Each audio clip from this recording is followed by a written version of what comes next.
The Panthers have traded for their backup goaltender in 2025-26 and got one heck of a return for Justin Sourdif.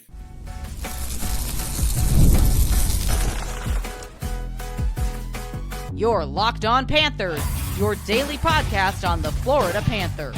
Part of the Locked On Podcast Network, your team every day. And welcome into this Friday, June 27th edition of the Locked On Florida Panthers podcast, part of the Locked On Podcast Network, where it's your team every day. Thank you for making the Locked On Florida Panthers podcast your first listen of the day. I'm Armando Velez, and you can follow me on X at MondoMan12. That is Nich Fairbanks. You can follow him on X at Prudentia0. Shout out to everydayers who come back here and get your daily Florida Panthers fix. Today's episode is brought to you by Game Time.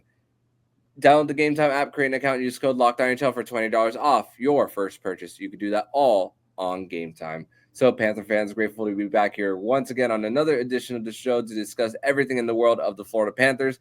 Today, we're in segment number 1. We are going to discuss some of the trades that the Florida Panthers made on Thursday. The Panthers have made 2 of them. Segment number 2, we are going to discuss the changes to the CBA and how it relates to the Florida Panthers and how they manage things. Even this season and 2 seasons from now when it comes to some of these changes. And segment number 3, we are going to do a little bit of a preview of the draft, which is going on Friday night from Los Angeles. So, Nick, let's start off with this on the show, as we got a little bit of a surprise today. Just the Panthers have made a trade for goaltender Daniil Tarasov. He is a former third-round pick from the Columbus Blue Jackets in 2017 when Bill Zito was there. So a little bit of a guy who Bill Zito knows. And the Panthers have traded a 2025 fifth-round pick, the 160th overall, to the Columbus Blue Jackets in exchange for him. He is 1 year away from being a UFA. He's currently an RFA, so chances are he's going to get a 1-year deal out of this. And familiarity with Sergei Bobrovsky. They are from the same hometown. And then Jameson Olive discussed how Sergei Bobrovsky looked up to Tarasov's dad, and also Tarasov looked up to Sergei Bobrovsky. So the great thing about this Russian connection for the Florida Panthers is the fact that one has inspired the other. So it's really going to I'm really looking forward to this new tandem that the Florida Panthers are going to have here in 25-26. Yeah, I mean, was on Cats and Bolts yesterday, and Rod had asked, what's going on, with Bob, or what's going to happen after Bob, and I made a comment, well, we'll know probably about a week.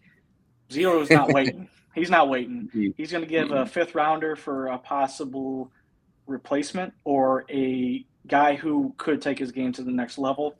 Zito knows him very well from his days in Columbus, as you said.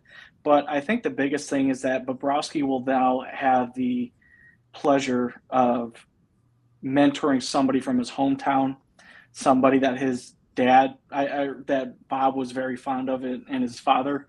And it just sounds epic. Like it just sounds like this beautiful story that Disney just made for us. And, you hope that the Florida Panther effect over the last few seasons will happen with Tarasov as well. Yeah, and based on the situation for the Blue Jackets here, I mean, Elvis Merzlikins is still under contract for a few years. Jet Greaves has played phenomenally for Columbus when called upon. So it seems as if Tarasov was a little blocked off for getting an opportunity there in Columbus. I mean, for his numbers, his save percentage is just under 900. His goals against average is just 3.55. But even before the terrible tragedy of Johnny Gaudreau, the Columbus Blue Jackets were having a hard time just finding a little bit of their identity post Bobrovsky and Panarin. So maybe not the best situation that Tarasov was in the last few years, and not really getting an opportunity as well. So maybe in a better situation. Also, he's 6'5". Mm-hmm. Just a few years ago, the Panthers had a pretty tall goaltender by the name of Anthony Stolarz, who had a breakout season for the Florida Panthers in a backup role. So maybe this is another opportunity for Tarasov in this situation, as a guy who was maybe an afterthought in one organization. In the situation of Stolarz, it was the Ducks, and now for the Panthers, it's Tarasov from previously the Columbus Blue Jackets. So I think the thing here is, everybody was saying like this is going to be just like Stolarz, and there's some similarities there for sure. But I'm of the opinion that Tarasov actually has a higher ceiling, just because I think in the way that he's going to be able to be groomed and he's going to find out what winning hockey is all about. I think he's going to actually be the next goaltender for the Florida Panthers. I mean, I think he's got the pedigree for it. And then on top of that, he's got the goaltending tandem of Roberto Luongo and the coaching of excellence that they have. And I think once they get their hands on him, it's going to be like a light switch went off, like, other players have in this organization. So I have high hopes. I was very happy to see that the name was coming back. So maybe I'm pumping their tires or, pumping his tires a little bit too much. But I don't know. I'm kind of excited by this trade. Yeah. And looking at his numbers in the last year of the KHL, he's posted a .925 save percentage. The last few seasons, he spent a little bit of time in Liga, played 41 games there as well. So also has a little bit of that pro experience right before coming over to the U.S. to play hockey over here. So he's not a spring chicken by any stretch of the imagination. So another trade that the Panthers have made on Thursday is they traded Justin Sourdif, former third-round pick from the 2020 draft, in exchange for a second-round pick in 2026 and a sixth-round pick in 2027. And the fact that they upped his stock, and the fact that Justin Sourdif, he was no longer waivers exempt coming into this season. So with the possible speculation of maybe Sam Bennett and Brad Marchand or Brad Marchand re-signing, chances are he was going to be blocked from being an everyday contributor to the lineup. And also other guys who might have passed him in the depth chart.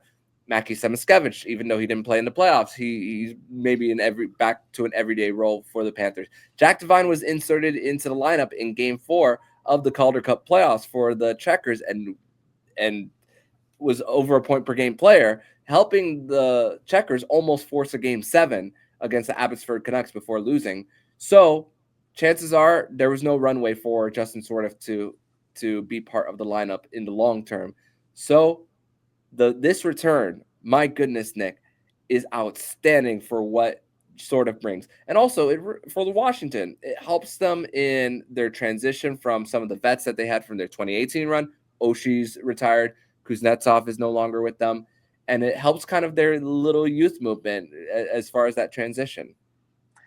It definitely does. And you have to wonder, with what Zito has planned here in the next couple of days, whether it's the draft or free agency, that, he wanted to do the best for Sourdif and put him in a position that he was going to be successful. I truly do believe that most GMs do look after players in that regard. And then they also kind of partner up with another GM that is open to those kind of things. So I think the Capitals are being run very well right now, especially with their new coach, or not new coach, but Spencer Carberry, who did a masterful job last year, especially with all the Ovechkin hysteria that was going on.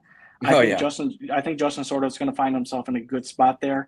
But, oh my gosh, how do you get a second rounder for Sourdif? Like, what is going on? Like, I almost wonder if, again, a lot of people think that Zito's probably got some incriminating evidence on some of these GMs, but I have to wonder right now, like, what was it about Sourdif, or what did Bill tell them that made them up to a second rounder? Like, I have not seen something like this before, unless it was like an actual, like, bona fide NHL player. He's going to be an NHL player next season.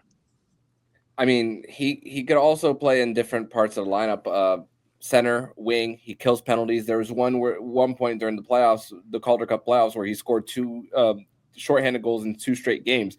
So the tenacity and the hands that he brings that sandpaper to the lineup as well. So maybe that's another thing of trying to up his stock. And hey, a long run the Washington Capitals management saw that. I mean, their AHL affiliate in the Hershey Bears also played the Checkers as they swept them in right before advancing to the Eastern Conference Finals. So maybe they had a little bit more of a look at him. So maybe that kind of helped up his stock. So who knows? Maybe that was maybe this playoffs for him was the selling point for Washington to get him. But we're going to transition over to segment number 2. We are going to discuss the changes to the CBA and how it relates to the Panthers and how they discuss Matthew Tkachuk, what is going to happen this offseason, as he has discussed a little bit about his injury right before the parade. We're going to discuss that next here on the Locked On Florida Panthers podcast. Today's episode is brought to you by Game Time. And have you decided last minute to head to a ball game with friends or family? Maybe it's game day and you suddenly realize you want to be in the stands. That's exactly where Game Time comes in. It's the easiest way to grab last minute tickets without the stress. With the money that you save on tickets, you can splurge on food, drinks, merch, or even invite a bigger group to come with you. Game Time makes it possible. Game Time makes buying tickets fast and simple. Prices on the app actually drop the closer it gets to first pitch. They got incredible last-minute deals, clear seat views, and a lowest price guarantee that takes the worry out of buying. Game Time is the official ticket partner of Locked On. Make it easy to browse the app for an exciting upcoming game. And take the guesswork out of buying tickets with Game Time. Download the Game Time app, create an account, and use code LOCKEDONNHL for $20 off your first purchase. Terms apply. Again, create an account, redeem code LOCKEDONNHL for $20 off. Download Game Time today. Last minute tickets, lowest price, guaranteed.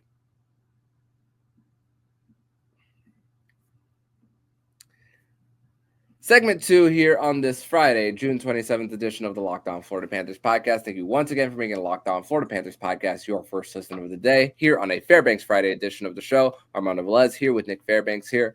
And Nick, so the NHL and the NHLPA have agreed to the changes to the CBA more than a year before it's expired. So good to see that there is labor peace between both the PA and the NHL.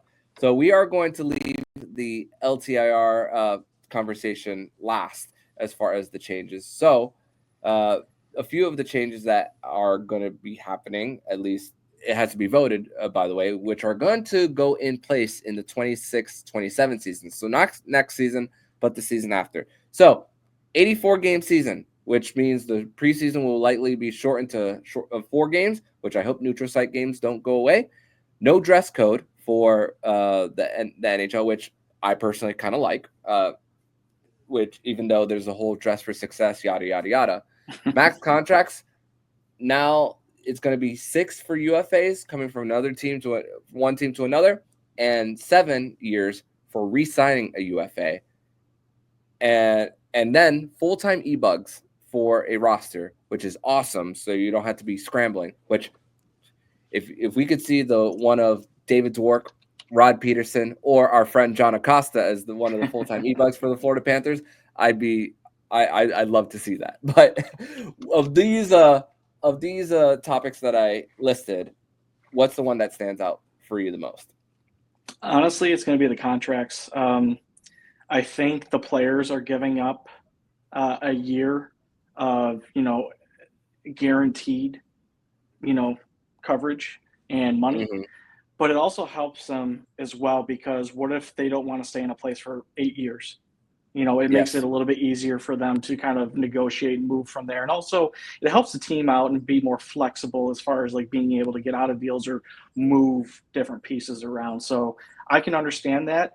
Plus with the cap going up, if you're doing 6 years and somebody's getting 14 million, or one of these guys that might be getting 13 million here in the next couple of days, it's probably better for the team if they're only going to be there for 6 years instead of 8. Those contracts don't really work out too well. So, and then interesting about the e-bug, I almost wonder what David Ayers is doing right now, besides being instead of being in Steve Dangle's nightmares.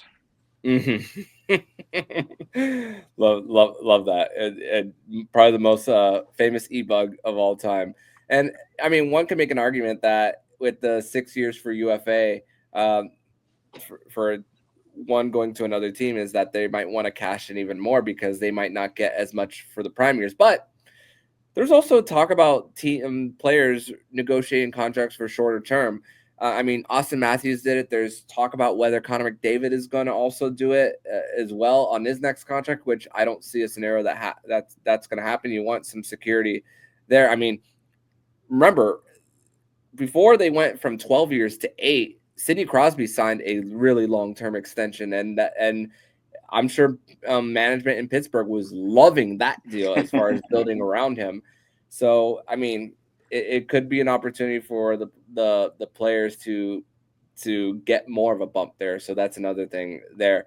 One thing I'll add there too is I think if you look at the CBA and the negotiations over the past 20 years, I mean, we had one full work stoppage, we lost a half a season, and I think the security needed to be there for players. Like, hey, we need 8 years.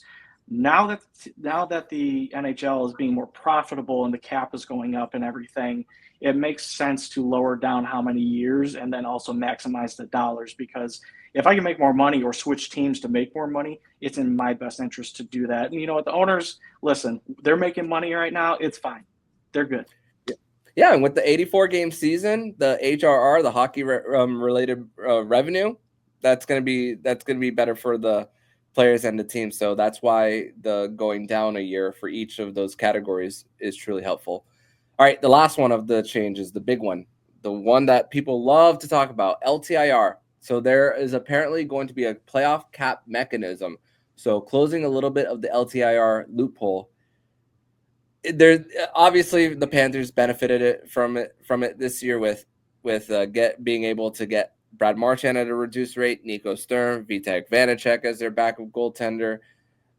It's funny because it makes the trade deadline a little less exciting when it comes to these big trades. I mean, yeah, there was also the whole Kucherov Stamkos when they were both on LTIR as well, the $17 million. It's funny because right now the Edmonton Oilers are under investigation for how they handled LTIR with Evander Kane, which, funny enough, he was traded to the Vancouver Canucks. Vancouver Canucks were going through some drama with Pettersson and JT Miller, and then they get Evander Kane, which make sense. But I'm interested to see how. There's no specific numbers on how it's going to be conducted, but there's going to be something added. I think so, and I actually made this point with Rod the other day that I think it's in the NHL's best interest to actually maybe not do some kind of playoff cap, because it allows the best teams or teams in position in the playoffs to stock up and get the best players on their team. It's just so happens that Florida's been one of those teams the last couple seasons, and they've made it happen. Like, you have Kyle Poso, I mean, not a big time player anymore, especially at the end of his career, but he came in and he won a cup. Now you have Brad Marchand, who now has a resurgence in his career, is looking to either cash in or, you know, he might stick with the Panthers, who we don't know right now. But I think for entertainment value and driving business and driving marketing, it would behoove them to maybe kind of push back on this and actually allow GMs and ownership and players to actually kind of dictate where they want to go, especially when it comes to playoff time. Because, listen, Stanley Cup playoffs are still the best in the world. I don't think anything's going to change that. This might make it a little bit tighter and maybe parity is what they're going for. But at the same time, Four Nations showed that we want to see the best on best. Yeah. So, and there's legitimacy in the Panthers when they use the spot for Matthew Tkachuk, which now it gives us an opportunity to transition to what's going to be happening with Matthew Tkachuk. He said during the locker cleanout Saturday before the parade that surgery is 50-50 for him. He said that it won't be a normal summer, but at the same time, the Panthers will have chances are they could have LTIR space at the beginning of the season, but they'll have to find a way to get him back. Looked up a little bit of what a surgery would look like for an abductor tear off the bone, and it's looking like 4 to 6 months. So it's not going to be a full season of Matthew Tkachuk missing if he gets the surgery, even in August if he gets it. And the thing is, Matthew Tkachuk is also possibly looking for personal redemption because of the fact that the USA lost to Canada in the Four Nations, and he was unable to play for half of the games in both the round robin against Canada and then the final against them. So Matthew Tkachuk is not looking to miss the entire season. So so chances are the Panthers could have 23 players to start the season with LTIR space there, but they're going to have to find 9.5 to get him back into the lineup. Someone's going to have to go on waivers as far as those minimum players, minimum salary players, excuse me. So that's another thing of that it's still an unknown about Matthew Tkachuk. So your thoughts on this injury and possible surgery for Tkachuk? First of all, what a gamer! What an absolute beast of a human being. The fact that he was able to play through the playoffs, and he didn't look good in the beginning. And he even said it. He felt better as time went on, the more that he played and everything, which is great. And he played better, but it just shows you the kind of the commitment and the will that he has to help his team win and just be that example that the team needs. Now, when you have a bone or a muscle that gets pulled off your bone, it is not a good thing. You said 4 to 6 months. I think, especially with his hernia that he had as well, it's probably going to be closer to 6. And he's going to have to put a timeline down whether he wants to play in the Olympics or not. And also, what kind of contribution does he want to make? Is this going to be a good time for him to have off, especially after the last 3 seasons, playing full 82-game seasons essentially, and playing through 3 full postseasons? So maybe it's best for him to get the surgery, be on the shelf for a little bit, and get some much-needed rest and recuperation. Because, look, the Panthers are going to be fine without him for a little bit, but when push comes to shove, they'll need him when it matters most. Yeah. Helps for him that he's named one of the first 6 to Team USA for the Olympics. So he's got nothing to worry about when it comes to his spot. So good for him there. But we're going to transition over to segment number 3, where we are going to discuss the NHL draft that is going on tonight from Los Angeles, where the Panthers stand as far as their picks or lack thereof. We'll discuss that and more next here on the Locked On Florida Panthers podcast. Today's episode is brought to you by Monarch Money. And ever check your bank account and wonder, where did all my money go? Ever wish managing your money was easier? With Monarch Money, it can. Whether you're growing your savings or planning a big purchase, Monarch puts you in the driver's seat. It's like having your own personal CFO, give you the full visibility and control over your finances. Monarch Money is more than a budgeting app. It's a complete financial command center. You can track your accounts, investments, and spending in one place. So in addition to managing your money, you could also build wealth. And sometimes there were certain subscriptions that kept recurring and I didn't start noticing. But once I downloaded Monarch Money, it was right there in front of my face. So I was able to go in and cancel the subscription. And the fact that it's one app and everything is just labeled, it makes life a lot easier. So take control of your finances with Monarch Money. Use code LOCKEDONNHL at monarchmoney.com for 50% off your first year. That's monarchmoney.com, code LOCKEDONNHL for half off of your first year.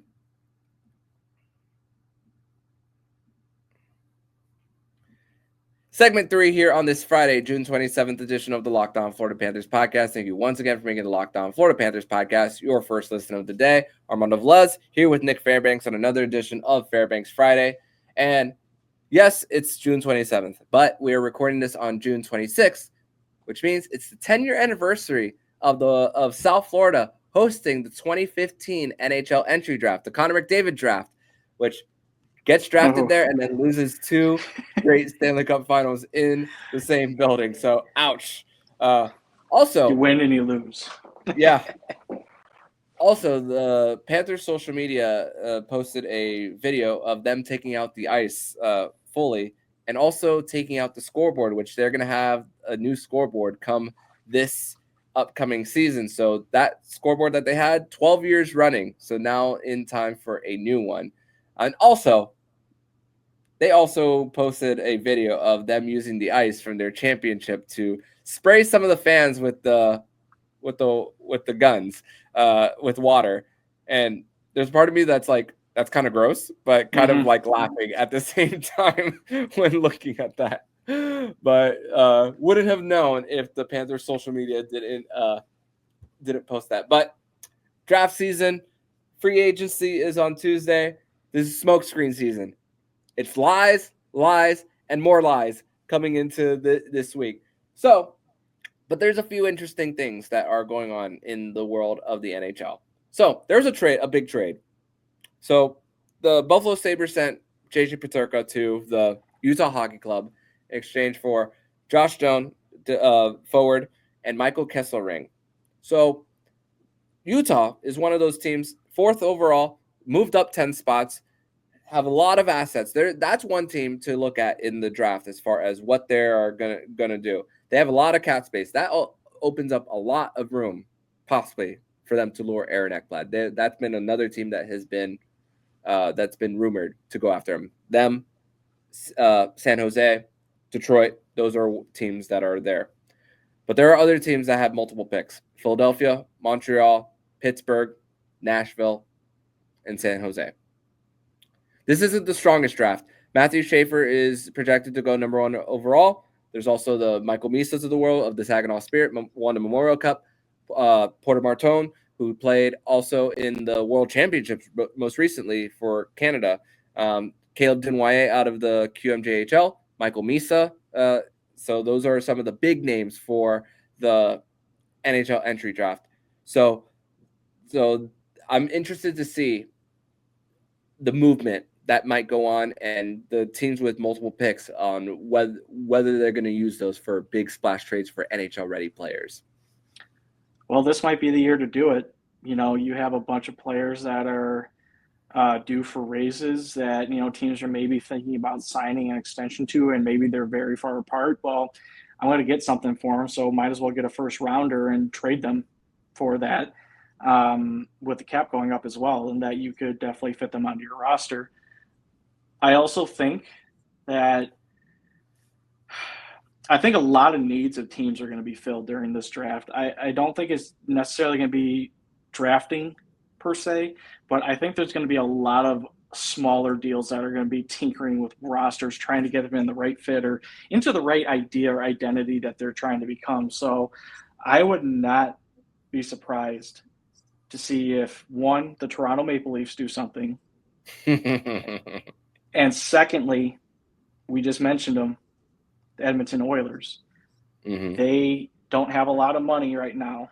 They just got rid of Evander Kane, so they have some cap room, but they have some people they got to pay as well. And I would not be surprised if they can try and lure an actual goaltender in, even though Stan Bowman said goaltending was not the problem these playoffs. I beg to differ. And we'll see what happens. I mean, the teams that are really trying to make their mark, to me, they don't have a lot of wiggle room, I guess. They have to make these smaller moves to get better. Yeah, Edmonton still needs to try to trade Victor Arvidsson, and who knows, with Artur Shilovs winning the Calder Cup with Abbotsford, that could create runway for a Kevin Lankinen Shilovs tandem, which means maybe Thatcher Demko gets traded to Edmonton, even though he's had injury issues. There's still John Gibson has been rumored to be traded for years now, so who knows if that finally gets pulled off. It's funny. I wanted to mention this. I have this in my notes. There is a Swedish forward in this draft that actually models his game after Alexander Barkov. It's by the name of Anton Frundell. He's projected to be a top 5 pick. So a little, it's wouldn't be the first time that an Anton modeled his game after Barkov, except this one is Swedish versus a Finnish forward for them. So that's another thing. But another thing, the pick that the Panthers traded for Matthew Tkachuk, the first round pick in 2025, it's finally official. 32nd overall. the lowest that you could get with that pick. So 3 years after the fact, and the Panthers still, they're situationally, their next first round pick doesn't come at the earliest 2028 unless they finish in the top 10 of the lottery, which we don't expect in one of the next 3 years for the Panthers. So that's another thing of just situationally how great the Panthers are. And so before I give you the floor, Nick, these are the Panthers picks after they traded for Daniil Tarasov. So 2 picks in the 4th round, which 112th from Calgary, 128th of their own. 5th round pick, 129th overall, which they got back for Anthony Duclair in the Stephen Lawrence trade as well, which, funny enough, Anthony Duclair is actually running his development camp this week in Coral Springs. Awesome. And then their own 6th round pick, 192nd, and Mr. Irrelevant, 224. So that's another. So who knows if they trade that pick? They traded their 7th round pick last year, so they didn't pick a Mr. Irrelevant. So it's great to be in this position as we could sit back, relax. I'm probably not going to really be. Usually I'm on my laptop and taking a whole bunch of notes, trying to scout a lot of things when it comes to the draft. But the lack of assets the Panthers have, we can sit nice, tight, and nice, loose, and relax a little bit. Well, Bill Zito, I can't remember if he was quiet last draft day. I think he was. But the previous ones, he pulled off some nifty trades, and considering where they're up against the cap and who they have to sign and everything like that, I think Bill's got something probably going down. So I can't really speculate what it is. I just know the Panthers need a right-handed defenseman if Mr. Ekblad does end up leaving, and who might be available out there. So it might be somebody younger who needs to live up to expectations and can probably flourish in this type of system, or you're going to go get an actual NHLer who's already proven themselves and bring them back. So who knows? Bill does his best work when he doesn't talk and there's nothing going on. Yeah. And I know I mentioned trade options for the Panthers, but it could also be just trades for the Panthers on just trying to clear space in order to just bring maybe someone from the outside as well who is currently a pending UFA. I mean, there's the Henry Jokiharus of the world. There's the Dante Fabros, who is also another right-handed defenseman for the Panthers. But we didn't even really mention this on the return.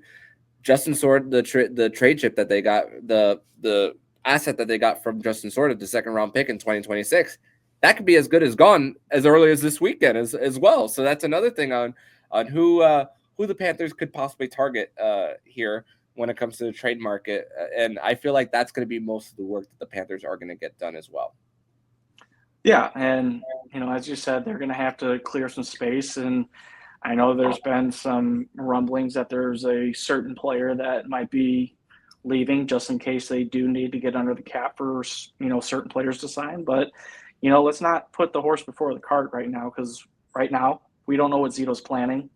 He's definitely got everything under control. He's got everything set up, but it takes 2 to tango sometimes. So I'm actually kind of excited to see, and if I have a feeling, I think something is going to happen tomorrow or tonight, I should say. Yeah.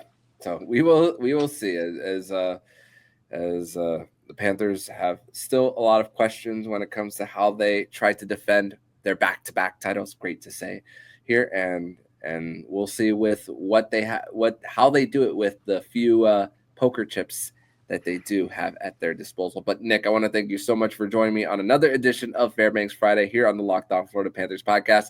Tell everybody where they can follow you online, my friend. Thank you again, Armando, for having me on. Can't wait to see what this weekend brings. I did want to let everybody know that I will be on Cats and Rats on Tuesday for NHL free agency. We'll be doing like a 4-hour, update and everything like that. So come check that out. But other than that, you guys can find me on X at Prudentious0. So Armando, thank you again. Awesome, man. Thank you so much, and see you next week, my friend. See you next week.